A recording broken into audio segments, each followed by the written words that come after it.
I always find something amusing about the difference between opinions when something comes out and opinions later on.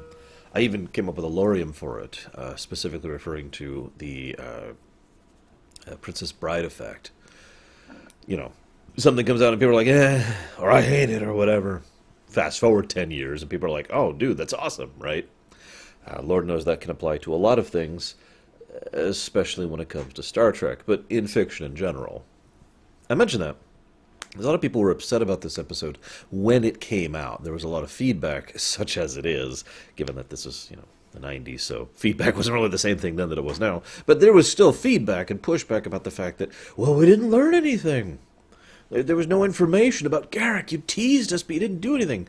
For the record, I don't agree with that statement, just to start with that. But I also really like this episode, regardless of other features and factors, so make of that what you will. This is also the first DS9 episode directed by Kim Friedman, who I only mentioned because she's not a particularly prolific director, but she has a good sense of the tight moments.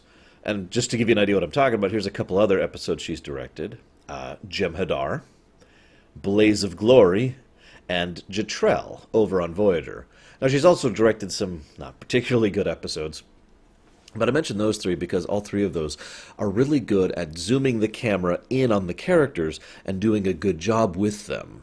And I just feel like that's kind of her style, especially in this episode, which is functionally a bottle episode, even though it doesn't really have the same feel as most bottle episodes since, they actually jump around on multiple sets and even have a full guest star on this one. Arguably two guest stars, but that's getting into nitty-gritty.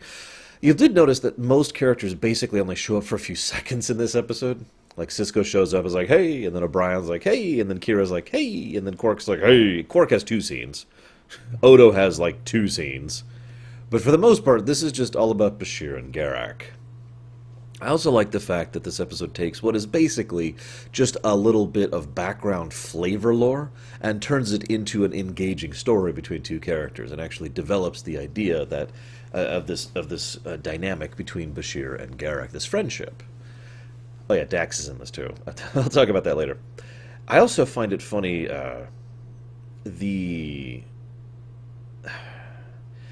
one of the original ideas that this episode began as was actually going to be focused on Kira, and she was going to be addicted to drugs, specifically battle stimulants, that she had taken and probably overdosed on during the occupation. Now, what's weird is I can kind of get why they didn't continue with that idea, because that would run over this idea, and I like this idea more, and it would look like it was copying themselves, but at the same time, their stated reason for not going with it, I don't quite get. Oh, excuse me. Yeah. Because what I'm looking at is their statement that they don't want to do that because they would have to acknowledge it in the future. Now, I find that hysterical. That says so much about Deep Space Nine's writing staff's approach to things. Well, if we introduce a character trait, we have to acknowledge it in the future. Now, that probably sounds like duh to you, but it's funny to me given how much of fiction, games, movies, books, etc., or cross-media works, don't acknowledge character traits in the future. In fact, a very strong argument can be had that most of Star Trek doesn't, depending on which era of which show and whatever. I mean, there's plenty of stuff in early TNG, notably Season 1, but also Season 2, that basically never comes up again because everyone just kind of wanted to forget it ever existed. It was like, let's just write that out of canon, one of those kind of things. But here they're like, no, we can't do that. I also like this episode because this is the first time they ever really talk about Cardassia Prime. And of course, this is our introduction to the Obsidian Order. I always find it weird when I learn facts like that. It's like, man, I thought that was always a thing. But no, and in fairness, the Cardassians barely had a presence until Deep Space Nine. They were just another race that we happened to have a war with and showed up, 3 times on TNG prior to DS9 coming out? I could be wrong about that, but it's not often. I can think of the Wounded and Chain of Command off the top of my head. I'm not even trying to come up with another example off the top of my head. So let's just move on. I like the idea that Bashir and Garak keep having lunch together, like as a regular thing. There's something enjoyable about that, and something that just kind of slots in and makes sense. I've often said that two people who are completely identical tend to be disinteresting from a fictional perspective, from a writer's perspective. If you have two people who are very similar to each other, it's hard to do a good dynamic with those two people. It's not impossible, but it's easier, in my opinion, to put two people together who fit, who basically are in ways that the other isn't. You know, it's the Tetris concept. You know, you're not trying to do this, you're trying to do this. And so there's a lot of obviousness in how these two characters fit together, especially given what we know from the future. It's also worth noting that several aspects of Garak's past and future haven't fully been written out yet. And, of course, several other story arcs haven't been written out yet either. Which is why we're actually going to have a spoilers section today. We'll put it at the end of the video, don't worry. That's all I'm going to say about that for now. I do like the idea that this episode presents, because it presents two things right at the beginning, which are what I like to call flavor lore, specifically regards to setting building. The never-ending sacrifice and the people whose name I didn't write down, but they have no concept of time. They refuse to acknowledge the concept of time. Both of those are fascinating little anecdotes that give tiny little insights into the world that we're peeking into. I also particularly love the idea of the never-ending sacrifice. Now, the parallels between the book and Garak himself are so obvious I'm not even going to cover them. What I am going to cover is the idea of if that is actually the norm for Cardassian people, or if that is the state-sponsored norm. Forgive me for spoiling something that I think I've already talked about. The Cardassian Union is a massively totalitarian state, to the point of basically being, 1984 or 1982 or whatever. It was 1984, right? 1984. It's been a while since I read the book. 1984 in cultural tones. They have such overwhelming propaganda machines going at all times that, in my opinion, it's hard to differentiate the actual culture of the people versus that culture. Now, I have my opinion on that, but my opinion is basically that their culture has been supplanted by propaganda for the most part, and that there is no, let's call it, real culture of the Cardassian people at this point in time, that very few real Cardassian values still exist. Only state values exist, which will be interesting in the future, and Star Trek Online actually covers that topic very briefly, not as much as I'd like to, but anyways. So that brings me to my question. Do you think The Never-Ending Sacrifice was written by the state propaganda machine, or do you think that is legitimately Cardassian culture? As ever, love to hear your guys' thoughts. I feel like I say that a lot. There's a scene shortly thereafter where Bashir is helping Dax with a plant, and then two things are interesting about that scene. First of all, he is very comfortable with Dax in that scene. It's nice to see the variance between this Bashir and Dax scene versus, say, the very first scene they ever showed up in way back in Emissary, where he was this awkward, bumbling idiot who loosely was trying to hit on her in ways that would be embarrassing if you were in high school. Here he's just himself. Now, that makes sense to me because, canonically speaking, he is still pursuing her as of this point in time, although there's information about that we'll get into later. But I love it because he is so upset about this Garak thing. Okay, what I'm trying to say is I don't think he's so much that he's more comfortable with her in general. I think okay. I do think he's more comfortable in general, but I don't think this is just him being more comfortable with her. I think this is him being legitimately upset about the Garak situation. He shows that towards the end. He allows himself to actually get upset and to be pissed because if he doesn't want me to treat him, fine, then I won't treat him. I don't care. Whatever, fine. I mean, haven't we all done that? I don't care about such and such. Generally speaking, when someone says, I don't care about such and such, in that one particular tone, what we're actually saying is, I care a great deal about such and such, which is a thing or a concept or a topic or a person or whatever, or a cat, I don't know.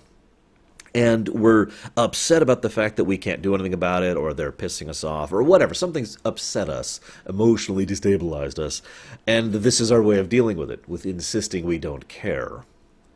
And so I think the Bashir here is so distracted that he doesn't really have the ability to process being nervous around Jadzia.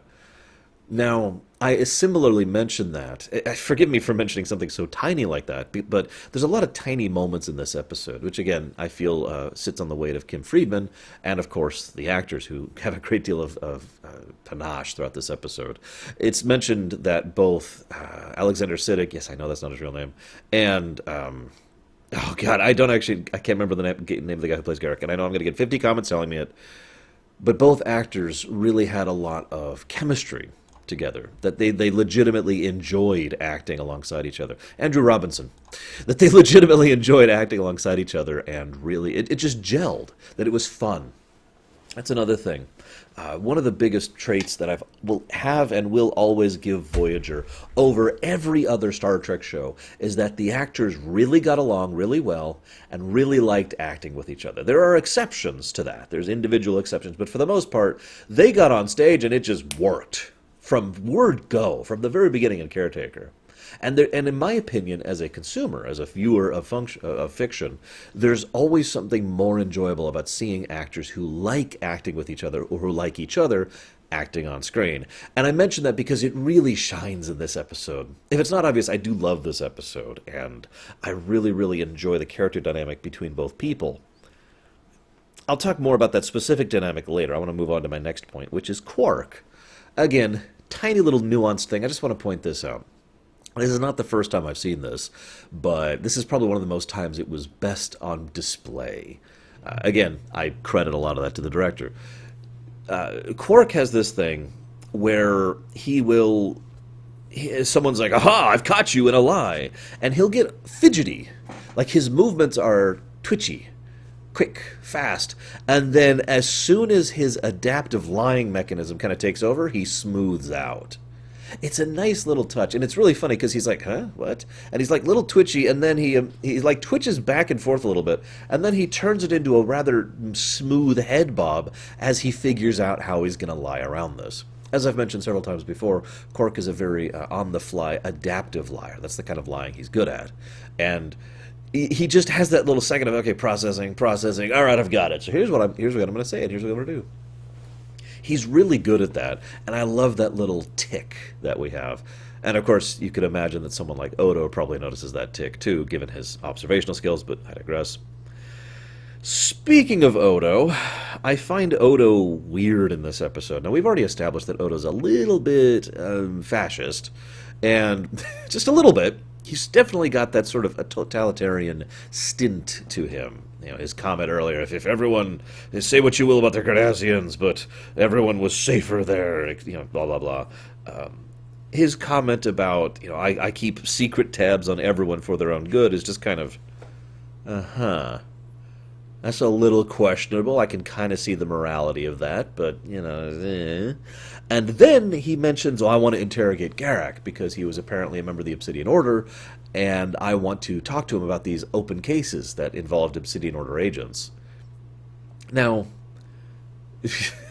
that's ridiculously naive, but at least understandable. Right up until Bashir says, well, no, I'm sorry, he might die. This can't happen. And Odo says, well, then I want to go see to him now. Now, see, that makes a horrific amount of sense. From Odo's perspective, Odo does understand valuing the individual, and we'll talk a lot about that much, much later, like Season 4, Season 5. But Odo does not value every individual. Thus, Odo, who has no value in Garak, values his cases more than Garak, a.k.a. why he says such a thing in a frankly rude manner. To the point where it's just like, yeah, well, I need to see him now. I need this information as quickly as possible. And it is only his relative respect for Bashir that manages to make him stand down on this matter. Now, there's a scene where Quark calls Bashir and says, can you come help with this? Now, I like that scene, because I've heard some people complain that it's weird why Quark would be upset at him, you know, buying all his Kanar. Because there's not a lot of buyers of Kanar. In fact, it's actually been a mentioned story point previous to now. It was previous to now, where Quark was upset at how much Kanar he had that he couldn't unload because nobody buys it anymore. Maybe I'm thinking of the Yamik. No, I am thinking of that. I am thinking of that, right? I should look that up real quick. Hang on. Regardless, I actually think that's not what was going on at all there, personally. I think that what was happening is Quark, who is far more about the people, like he's about the people more than anything other than the, what's it called? The money. I can't think today. I'm sorry, I'm so tired. He's far more about the people than the money, especially since the people can bring in the money. I personally think that he was actually calling on Bashir because he really wanted him to take care of this problem of one of his customers being hurt and upset and causing a scene. Especially since Quark is well aware of the fact that Bashir cares about Garak. I mean, any idiot would know that these two people have lunch every day for 2 years. But also, in addition to that, that Bashir has been actively trying to deal with this situation, too. Remember, as of this point, Garak has already approached Quark about getting him the implant. Hang on. Please forgive me. Destiny. The name of the episode is Destiny. Where I think that's actually in the future, now that I'm thinking about it. I actually can't remember. Does anyone remember when the episode Destiny is? I suppose it doesn't matter. Oh, it is in the future. There it is. Season 3. Right there. Season 3. Episode something. Doesn't give me the number. Moving on. One other thing I like about this is the scene between Quark and Random Guy. I don't remember his name and it doesn't matter. I know this is going to sound extremely odd, but to me the idea of an intelligence organization that has certain technology that's just flagged, any search for that technology or an ID code for that technology leads to a flag going off, leads to an alert. That makes a lot of sense, especially in something like Star Trek. Roughly speaking, something like cloaking technology. That's very surface level. But, something like that would make sense to me if someone's trying to look into this, that someone should be alerted about this fact. Now, it might be nothing. It could be some kid looking up something for a school project. It could be some guy who's bored going down Star Trekpedia. I don't think they call it Memory Alpha in character, but, something like that. But at the same time, someone who punches that in, sending up an alert, I'm with that, especially since this is something that is classified, and also technology they're the only ones who are supposed to have. I also like the strangely nice camaraderie that Quark has with Random Guy.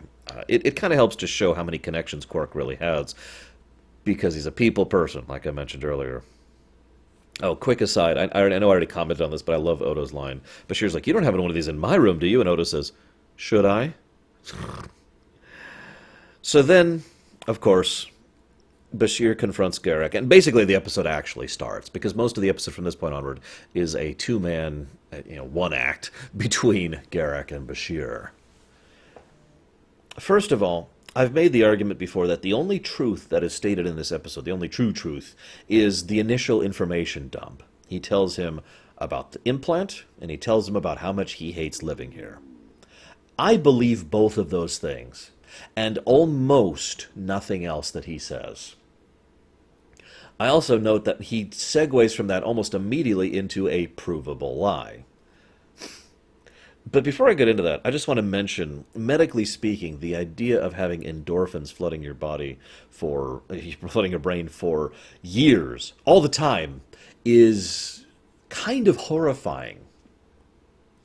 I don't want to go fully in detail into that, especially since I didn't do all the research that I was planning to for this, because I'm kind of in a hurry with these ruminations, but that's absolutely goddamn terrifying. I'm sorry. The idea of having endorphins just constantly flooding your brain, that's going to alter your brain chemistry on a long-term basis. That's going to alter the very way your brain works at all, as in how it processes certain signals and how it handles certain signals. I'm amazed that he is having relatively moderate brain damage compared to everything else that could be happening to him now. In fact, I'm frankly astonished they actually fixed this. I know Star Trek medical tech is like one of the best medical techs in fiction, but god dang. Anywho, so he tells him the real truth, and he's reliant on that for forever. And now we're going to kind of skip ahead a bit, because I don't have a lot of specific detail things to talk about. I have a question instead for you. I have heard two theories over the years as to what's going on with Garak in this episode. Theory 1 is that Garak has been playing Bashir from the beginning, and Theory 2 is that Garak was suicidal and convinced not to be towards the end. If you agree with either of these, I would love to hear why, and I'd love to hear your reasoning. If you have another theory, I would love to hear that as well. But I want to give the posits of both theories that I've heard over the years discussed amongst fandom really quick here. So let's look at the order of events really quick. He's obviously obstinate to the point where he is overtly giving away information, which is kind of unusual for Garak. Then he tells him the truth. Again, very believable, very understandable truth. Then he tells him a lie, a second lie, and then a third lie. Each lie is specifically designed to push in a specific direction against Bashir. The first lie is, I'm a horrible, despicable person. That doesn't push Bashir away. The second lie is, I did something wonderful and regret it, which arguably makes him worse of a person. That doesn't work. The third lie is a simple, I regret what I did, basically appealing that I am actually not that horrible of a person, and I want you to forgive me. Now, the structure of these events can fit in both of these theories I've mentioned. The idea behind he changed his mind, he was suicidal and changed his mind, is that he was pushing Bashir away. The first lie was specifically designed for Bashir to be appalled and disgusted by this person and to just walk out and then to let him die. The second lie also serves this purpose. It basically cuts to a more personal, more tragic, more horrible tragedy. No, I'm even worse than you thought. Really, I'm much worse than you thought. Please let me die, right? And then the third lie is the one by which time he has finally accepted the idea of living. The idea here that being, he flat out says, I want you to forgive me. Now, regardless of which theory you apply to, I personally think that that is one of the very few true things he says there. And I mention that because, as I mentioned, almost everything else he says is lies. There's the initial info dump, and then, in my opinion, I want you to forgive me. Not because I think he needs forgiveness. I think it's because he needs friendship. I don't want to sound all sappy here, but I think Garak legitimately enjoys Bashir's company and wants to know if Bashir legitimately enjoys his company back. That he has a real friend. Despite Bashir's assertions earlier, I don't trust Garak either. He's not my friend. I'm not his friend. As he says to Tain at the end, Garak is his friend. He does actually care about him. And that whole forgiveness bit is him admitting that to his face in a nice, open manner, whereas Garak is admitting it in a nice, completely concealed manner. And I love that. Again, as I say, they fit each other because both of them, in my opinion, both of them are telling each other that they are friends, that they're officially commiserating their friendship, right? And that's awesome. But Bashir is doing it by saying, I'm your friend. Garak is doing it by saying, right? Garak's greatest talent in this show, in my opinion, is to tell the truth by lying. It's relatively easier to deceive by telling the truth. To actually be able to get across factual information with lies, now that is far more interesting talent and far more difficult to get across. Far more trickier to write, I might add. So I just love that particular perspective on it, that I forgive you. Because I even wrote it down, Bashir flat out says, I forgive you for whatever it is you did. Making it very clear he doesn't actually believe him, but he does still care about him. Now, the other theory is that Garak has been playing Bashir from the beginning. I admit I don't like that as much, purely because it basically involves less actual connection between the two characters. Because the idea here is that Garak knew the implant was finally getting to the point of being brain damage, and that he had no real hope of help because nobody on the station really knew how to deal with this, and the only one who might even give a damn is Bashir. Thus, him giving obvious signs of being ill puts Bashir on the trail. His telling him the truth gives him the information he needs in order to be able to deal with this, and then his lying basically pushes Bashir to try harder. Let me put this to you in a visual thing. So forgive me for those of you listening to the MP3. So just picture my hands are going together right now. The idea is, if you're trying to push someone to here, and you're receiving pushback, then you push harder. Several types of people, personality-wise, will try harder if they are being opposed, rather than if they're just allowed to do whatever. If Garak just went along with it, there's a chance that Bashir would not be capable of actually fixing the problem, especially if he wasn't as determined as he otherwise would be. As an aside, it's also a very Garak way of thinking of things. I could just walk up to Bashir and say, "Hi, I've got an implant. I need you to fix this." But it's just not his style. He doesn't do that. He paints a bunch of brushstrokes and he assumes that you are paying attention and that you are being observant and that you will put things together yourself. You will come to the decision that he is wanting you to come to based on the information he has presented to you. I've said many, many times that we as human beings tell far more information by how we tell it than what it is we are actually saying. And Garak is a firm believer in that concept. So then, he pushes him and he pushes him. And in his third line, this is very interesting, he flat out mentions the Aroath colony. He name drops it very early on. It's a very strange thing to kind of insert there. And of course, that is actually what Anibran Tain really is, thus leading to, Bashir finding him and fixing him and blah, blah, blah. Once again, that piece of information kind of fits in with either theory, but supports the latter theory a little bit more. So what do you guys think? I do like how Paul Dooley is. He comes across... Can I segue for just a second? I'm sorry. I want to talk about one of my own stories, Primus specifically. It was a D&D campaign. Well, not D&D, it was a tabletop campaign I ran for several years. And during all that campaign, there were several villainous characters and villains throughout the course of it. One of them was a politician. He was a very, very smart, very affable, incredibly evil person who was basically one of the most politically powerful people in the entire setting. I mention this because he's the character I was most proud of in the entire work, because there are several of my players and several of the viewers who flat out told me that he was damn terrifying. Like, partial quote here, I've never felt more afraid than in the meeting I was in with that guy. I was actually very pleased with that, because that's exactly what I was going for. Which brings me to Paul Dooley's performance as Anibran Tain. Anibran Tain? I actually can't remember how they say it. It's Tain, as Tain. Because he is very affable, very polite, very courteous. He also says things and does things in a way basically designed to tell you how much he knows. He goes out of his way to basically make it clear that I'm completely on top of this situation in every way. How can I help you? He also comes across as incredibly terrifying. It's not until the end of the conversation that he gets more overt. But there's this one, the way he says, "I know, I really think it's time you should go," is just chilling. And the way he's presented throughout this whole thing is just, wow. You get the very strong impression that he could, if he just reached up and snapped his fingers, that he could have had Bashir executed on the spot. No one would have already noticed. That being said, Tain does take action to save Garak's life.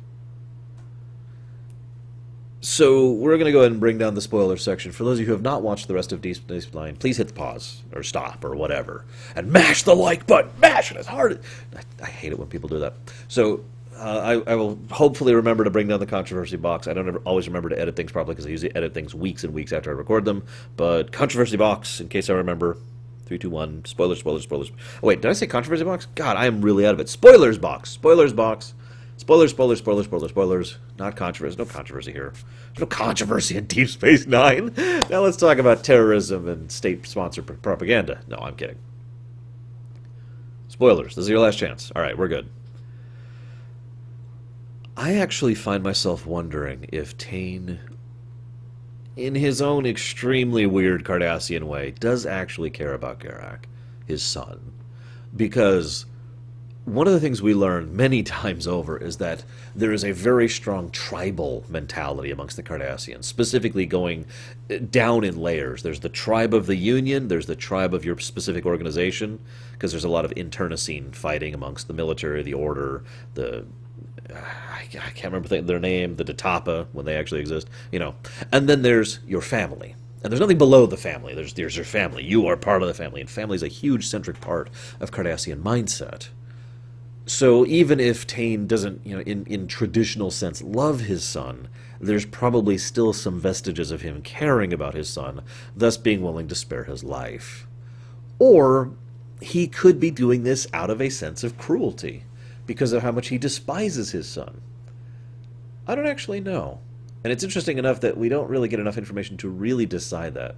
We do have definitive proof that Garak cares about Tain. The reverse is a little more debatable. What do you think? The other thing I want to mention is the fact that Bashir is incredibly intelligent.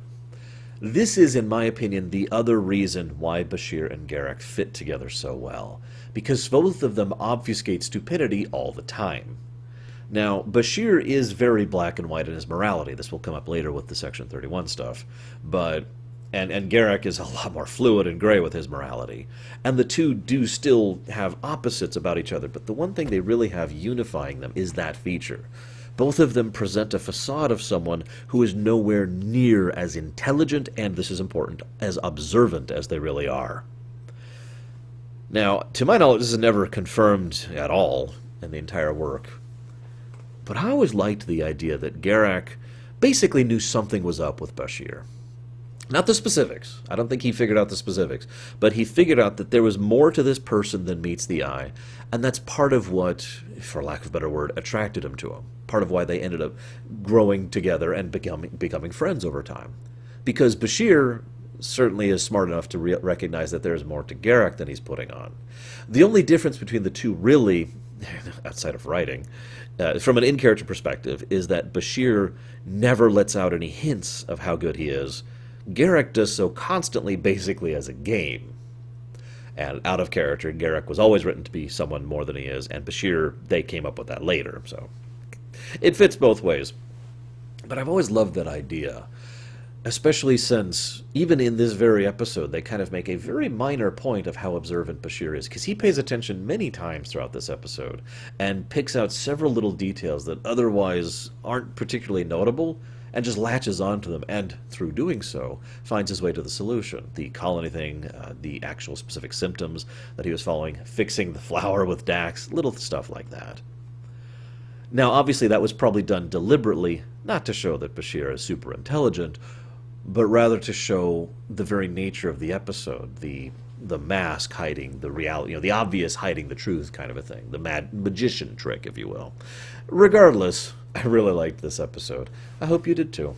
I'll see you guys next time.